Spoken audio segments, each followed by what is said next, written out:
So hello everyone, आज की इस वीडियो में मैं तुम्हें गेंशिन की न्यू कैरेक्टर ज़ीबाई का बेस्ट बिल्ड बताने वाला हूं। यानी कि आज की इस वीडियो में मैं तुम्हें ज़ीबाई के बेस्ट वेपन्स बताऊंगा, बेस्ट आर्टिफैक्ट्स भी बताऊंगा और बेस्ट टीम्स भी बताऊंगा जिसके अंदर तुम ज़ीबाई का बेस्ट डैमेज पोटेंशियल निकाल सकते हो। और मैं तुम्हें ये भी बताऊंगा कि तुम्हें ज़ीबाई को आखिर में खेलना कैसे है। तो चैनल पर नए हो तो सब्सक्राइब कर लो, वीडियो को लाइक कर लो। चलो अब हम लोग वीडियो को शुरू करते हैं। सो हाँ, अगर तुम्हें नहीं पता तो मैं बता दूं, ज़ीबाई एक जियो कैरेक्टर है जो कि स्वॉर्ड को यूज करती है एज अ वेपन। वो एक लूनर क्रिस्टलाइन मेन डीपीएस है जो कि डिफेंस के ऊपर स्केल करती है। यानी कि हाँ, जितना ज्यादा डिफेंस तुम ज़ीबाई को दोगे उतना ज्यादा डैमेज वो तुम्हें करके देगी। सो ज़ीबाई की किट आखिर में कैसे वर्क करती है, अगर मैं तुम्हें इजी वे में बताऊं तो ज़ीबाई की किट और उसका जो प्ले स्टाइल है वो काफी ज्यादा मैच करता है स्कर्क और फ्लिंस के साथ। वो अपने एलिमेंटल स्किल के अंदर स्कर्क की तरह डैमेज करती है, वो भी लूनर क्रिस्टलाइन, और फ्लिंस की तरह बीच में न्यूक डैमेज भी करती है। ज़ीबाई अपने एलिमेंटल स्किल के अंदर जियो इन्फ्यूज अटैक्स को डील करती है और अगर तुम उसके अंदर हाइड्रो भी अप्लाई कर दोगे तो लूनर क्रिस्टलाइन रिएक्शन ट्रिगर हो जाएगा।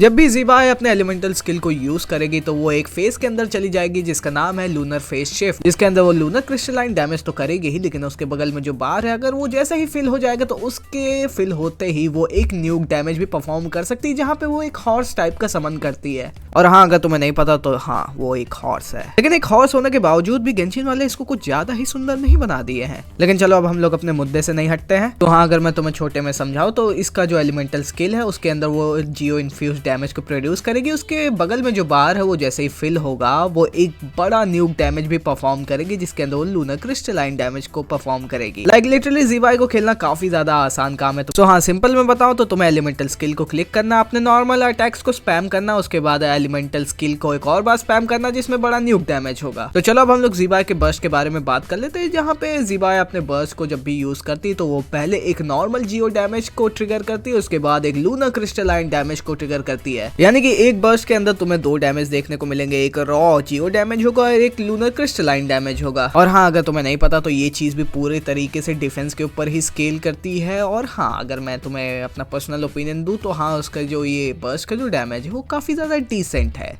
लाइक इसका डैमेज ना ही बहुत ज्यादा खराब है ना ही बहुत ज्यादा अच्छा है। लाइक अगर तुम्हारा बार कभी भी फुल हो जाए तो तुम अपनी ये क्या कहते हैं एलिमेंटल बर्स्ट को मार सकते हो। वैसे भी ज़ीबाई का जो मेन प्ले स्टाइल है वो फोकस करता है उसके एलिमेंटल स्किल के ऊपर रेदर देन उसके एलिमेंटल बर्स्ट के ऊपर। तो चलो अब ज़ीबाई के पैसिव के बारे में हम लोग बात कर लेते हैं। अगर तुम ज़ीबाई के अंदर और भी जियो कैरेक्टर्स को डालोगे तो उसको 15% और डिफेंस मिल जाएगा, और अगर तुम उसके पार्टी के अंदर हाइड्रो कैरेक्टर्स को डालोगे तो उसे 60% का एलिमेंटल मास्टरी मिल जाएगा। सो हाँ, अगर तुम ज़ीबाई को हाइड्रो और जियो कैरेक्टर्स के साथ ही यूज करोगे तो तुम्हें काफी ज्यादा अच्छे बफ मिल रहे हैं यहाँ पे। लेकिन यही चीज ज़ीबाई को काफी ज्यादा रिस्ट्रिक्टेड भी बना सकते हैं, क्योंकि तुम जियो और हाइड्रो कैरेक्टर के बाहर अगर ज़ीबाई को यूज करोगे तो तुम्हें ये वाले बफ नहीं मिलेंगे। और हाँ, उसका एक और पैसिव है जहाँ पे अगर तुम ज़ीबाई को रात में लेके कहीं पे भी एक्सप्लोर कर रहे हो तो जो उसका एलिमेंटल बर्स्ट है वो धीरे धीरे करके अपने आप लोड होता रहेगा, लेकिन सिर्फ रात में। और उसका जो A1 पैसिव है वो तुम्हें लूनर क्रिस्टलाइन के अंदर काफी ज्यादा अच्छा खासा डैमेज बोनस दे रहा है, जहाँ पे ये डैमेज भी ज़ीबाई के डिफेंस के ऊपर स्केल करता है। जितना ज्यादा डिफेंस तुम ज़ीबाई को दोगे उतना ज्यादा डैमेज वो तुम्हें करके देगी। सो चलो अब हम लोग बात कर लेते हैं ज़ीबाई के बिल्ड के बारे में, जहाँ पे पहली चीज आती है ज़ीबाई के वेपन्स के बारे में। एंड टू बी ऑनेस्ट, ज़ीबाई को बिल्ड करना काफी ज्यादा आसान है। सो वेपन्स में देखा जाए तो ऑफ कोर्स जो उसका सिग्नेचर वेपन है लाइट बेयरिंग मून श्रेड, वो उसका बेस्ट वेपन है जो कि तुम्हें 88.2% का क्रिट डैमेज भी देता है, जो कि 542 का बेस अटैक भी देता है। उसका पैसिव तुम्हें 20% का डिफेंस इंक्रीज करके भी देता है और लूनर क्रिस्टलाइन रिएक्शन के अंदर 64% का बफ भी देता है। सो हाँ, it is a very good weapon for ज़ीबाई ओनली। लेकिन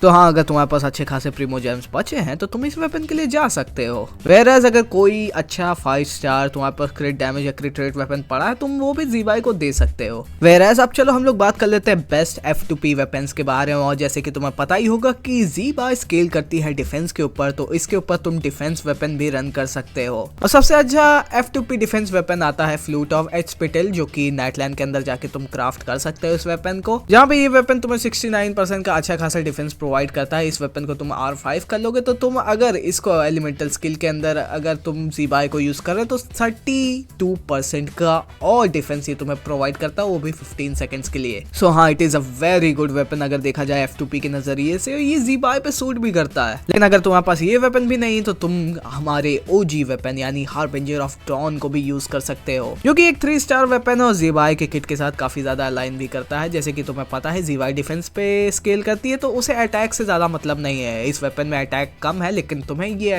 वेपन 46.9% का क्रिट डैमेज प्रोवाइड करता है। वेराज इसका जो पैसिव है इस वेपन का वो तुम्हें 28% का क्रिट रेट भी देता है, लेकिन तुम्हें अपनी जी बाय को 90% हेल्थ के हमेशा ऊपर ही रखना, जो कि थोड़ा सा मुश्किल काम हो जाएगा इसके पैसिव को एक्टिवेट करने के लिए। लेकिन अगर तुम टीम के अंदर एक शील्डर या फिर हीलर को रन करोगे तो ये चीज कर ही लोगे तुम, अगर तुम्हारे पास स्किल इश्यूज नहीं है तो। सो हाँ, जी बाय के वेपन्स के अंदर तुम्हें उसे उतना ज्यादा इन्वेस्ट करने की जरूरत नहीं है। तुम उसे एक 3 star weapon Harbinger of Dawn भी दोगे तो वो तुम्हें अच्छा खासा डैमेज करके देगी। तो चलो अब हम लोग बात कर लेते हैं जी बाय के आर्टिफैक्ट्स के बारे में। और बेस्ट आर्टिफैक्ट जी बाय के लिए और कोई नहीं बल्कि night of the sky unveiling होने वाला है, जो कि अदर नॉट क्राई के डीपीएस भी यूज करते हुए आए हैं, जहाँ पे तुम्हें सैंड्स के अंदर भी डिफेंस देना है, गॉबलेट के अंदर भी डिफेंस देना और सर्कुलेट के अंदर तुम क्रिट रेट या क्रिट डैमेज दे सकते हो अपने रेशियो को मैनेज करने के लिए। जी बाय को तुम्हें मिनिमम क्रिट रेट ऑलमोस्ट 40 to 50 देना है, क्योंकि ये जो आर्टिफैक्ट है night of the sky unveiling वो तुम्हें 30% का क्रिट रेट देता ही देता है और मिनिमम क्रिट डैमेज तुम उसे 200 तक दे सकते हो। काफी ज्यादा अच्छा वर्क करेगी। वेयरएस जैसे कि तुम्हें पता है कि ये डिफेंस पे स्केल करती है तो तुम्हें कम से कम 2000 डिफेंस तो जी बाय को देना ही देना है। Like literally this is the minimum requirement जो कि तुम्हें जी बाय को देना। वेयरएस तुम अगर अच्छे से जी बाय को और भी ज्यादा बिल्ड करना चाहते हो तो तुम इसे 3000 या फिर 2500 तक भी डिफेंस दे सकते हो। और हाँ, जी बाय को बर्स्ट को मारना तुम्हारे लिए कोई ज्यादा नेसेसरी चीज नहीं, तो तुम्हें इसे ज्यादा एनर्जी रिचार्ज देने की जरूरत नहीं है। अगर तुम्हें मिल रहा है तो ले सकते हो। यहाँ पे तुम जी बाय को थोड़ी बहुत एलिमेंटल मास्टरी भी दे सकते हो ताकि लूनर क्रिस्टलाइन जब भी हो तो इस रिएक्शन के अंदर डैमेज थोड़ा और ज्यादा हो। तो चलो अब हम लोग जी बाय के थोड़े बहुत कॉन्स्टेलेशंस के बारे में बात कर लेते हैं।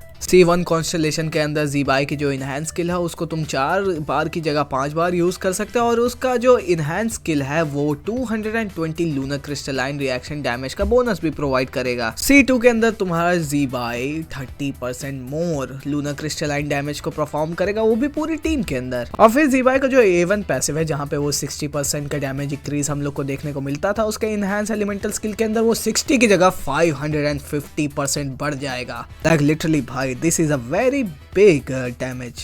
तो हाँ, अगर तुम जी बाय के कॉन्स्टेलेशन निकालने की सोच रहे हो तो C2 काफी ज्यादा अच्छा कॉन्स्टेलेशन होगा उसके लिए। C3 और C5 के अंदर तुम उसके एलिमेंटल बस्ट और एलिमेंटल स्किल के लेवल को 3 गुना और बढ़ा सकते हो, यानी कि 3 लेवल्स और इंक्रीज कर सकते हो। वेयरएज C4 के अंदर जो उसके लूनर क्रिस्टलाइन डैमेज है और जो रिएक्शन डैमेज उसके बेसिक अटैक पे है वो काफी ज्यादा इंक्रीज हो जाएंगे और वो उसका जो एलिमेंटल स्किल मोड के अंदर वो जो जाती है वो कैंसिल भी नहीं होगा। वेयरएज C6 के अंदर जो कि मैंने तुम्हें बताया था कि जी बाय जब भी अपने एलिमेंटल स्किल के अंदर आती तो उसके बगल में एक बार है वो 50% और जल्दी भरेगा। वेयरएज उसकी इनहैंस स्किल उसका 70% एनर्जी की जगह उसका 100% ऑफ द बार कंज्यूम करेगी, जहाँ पे उसका जो फाइनल डैमेज होगा 48% और भी ज्यादा बढ़ जाएगा। तो हाँ, अगर तुम जी बाय के कॉन्स्टेलेशन निकालने की सोच रहे हो तो हाँ, C2 is a very good constellation, whereas तुम उसका वेपन भी निकाल सकते हो। तो चलो अब हम लोग बात करने वाले हैं जी बाय की बेस्ट टीम्स के बारे में। तो जैसे कि तुम्हें पता ही होगा कि जी बाय के साथ एक और नया कैरेक्टर आने वाला जिसका नाम है इल्यूगा, जो कि जी बाय का ही डेडिकेटेड सपोर्ट होने वाला है, जो कि उसके बैनर के साथ भी आने वाला है। सो हाँ, जी बाय के साथ तुम्हारे पास इल्यूगा होना काफी ज्यादा जरूरी है। वेयरएज अगर मुझे बताना हो कि तुम्हें इल्यूगा को कैसे बिल्ड करना है तो इस बंदे को एलिमेंटल मास्टरी और एनर्जी रिचार्ज पे तुम्हें बिल्ड करना है। लाइक लिटरली इल्यूगा को तुम्हें मिनिमम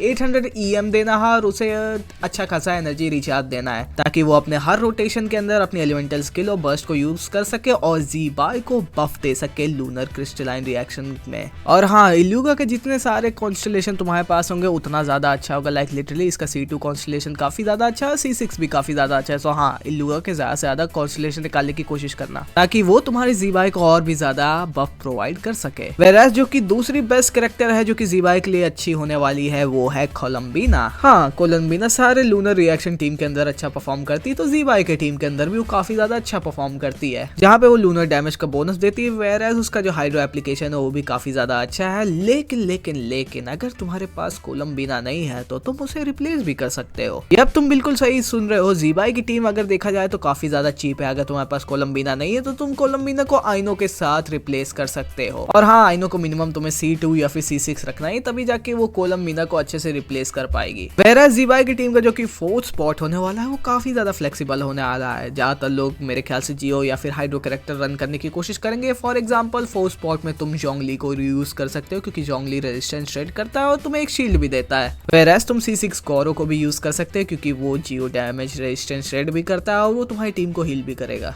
लेकिन अगर तुम्हारे पास गौरो C6 नहीं है और ये क्या कहते हैं जोंगली भी नहीं है तो तुम जिलोनिन को भी यूज कर सकते हो। जिलोनिन तुम्हारी पार्टी को हील भी कर सकती है, वेराज वो तो डिफेंस का रेस्ट्रेक्ट तो करती ही है। वो बात अलग है कि तुम्हें जिलोनिन के स्किल को यूज करने के लिए टीम के अंदर 2 से ज्यादा एलिमेंट को रन करना पड़ेगा अदर देन जियो। वेराज अगर तुम्हारे पास कोई भी अच्छा हाइड्रो या फिर जियो कैरेक्टर नहीं है तो तुम एनेफा को भी यूज कर सकते हो। She will provide you a shield और वो तुम्हारे लूनर चार्ज रिएक्शन में भी हेल्प करेगी, जो कि ओवरऑल पूरे टीम का जो डीपीएस हो काफी ज्यादा अच्छा कर देगी। एनएफआई इज अ सब डीपीएस जो कि टीम के ओवरऑल डीपीएस को काफी ज्यादा इंक्रीज कर देगी, क्योंकि एक तरफ जहां पे लूनर क्रिस्टलाइन हो रहा होगा तो दूसरी तरफ वहीं पे लूनर चार्ज भी हो रहा होगा। ये चीज तो तुम्हें पता ही होगा कि कोलंबीना और एनेफा का कितना ज्यादा डेडली डुओ है एक साथ। लेकिन यहाँ पे अभी मैंने जितने भी कैरेक्टर तुम्हें बताया उनमें से अगर कोई भी तुम्हारे पास नहीं है फोर्थ स्पॉट को फिल करने के लिए तो तुम कोई भी अच्छे 4 स्टार जियो या फिर हाइड्रो कैरेक्टर को यूज कर सकते हो। तुम फूरिना को भी यूज कर सकते हो, लेकिन फूरिना का जो बफ होता है वो लूनर क्रिस्टलाइन को इफेक्ट नहीं करता है। सो हाँ, यहाँ पे मैं तुम्हें स्क्रीन पे एक चार्ट दिखा दे रहा हूँ कि ये सारी टीम्स को तुम ज़ीबाई के साथ यूज कर सकते हो। ज़ीबाई will give you a good amount of damage क्योंकि she is the strongest geo DPS in the game और करंट मेटा के हिसाब से she is like one of the most strongest DPS in the game और top tier meta character है वो अभी currently. So या द बेस्ट टीम फॉर ज़ीबाई इज ज़ीबाई, इलुगा, कोलंबीना और 4th स्पॉट के अंदर गौरो या फिर एनेफा। सो हाँ, अगर तुम संभाव करके इस टीम को अकम्प्लिश कर लेते हो तो या there you go, you have one of the most strongest team in the game. और हाँ, अगर करंटली तुम्हारे पास गेम के अंदर कोई भी डॉट ट्राई का बिल्ड डीपीएस नहीं तो यू कैन गो फॉर ज़ीबाई। उसको बिल्ड करना काफी ज्यादा आसान है, उसकी टीम को भी क्या कहते हैं बिल्ड करना काफी ज्यादा आसान है। She is a very cheap character जो कि तुम्हारे अकाउंट के लिए काफी ज्यादा वैल्यूबल हो सकती है। सो हाँ, इस वीडियो को हम लोग यहीं तक रखते हैं। मेरे ख्याल से अब तुम्हें एक अच्छा खासा ओवरव्यू मिल गया होगा कि तुम्हें ज़ीबाई को कैसे यूज करना हो, किन टीम्स के अंदर यूज करना हो, उसे कैसे बिल्ड करना है। अगर तुम्हें ये वीडियो अच्छा लगा तो वीडियो को लाइक कर लो, चैनल को सब्सक्राइब कर लो। मैं मिलूंगा तुमसे एक नई वीडियो में, तब तक के लिए bye bye, see you soon.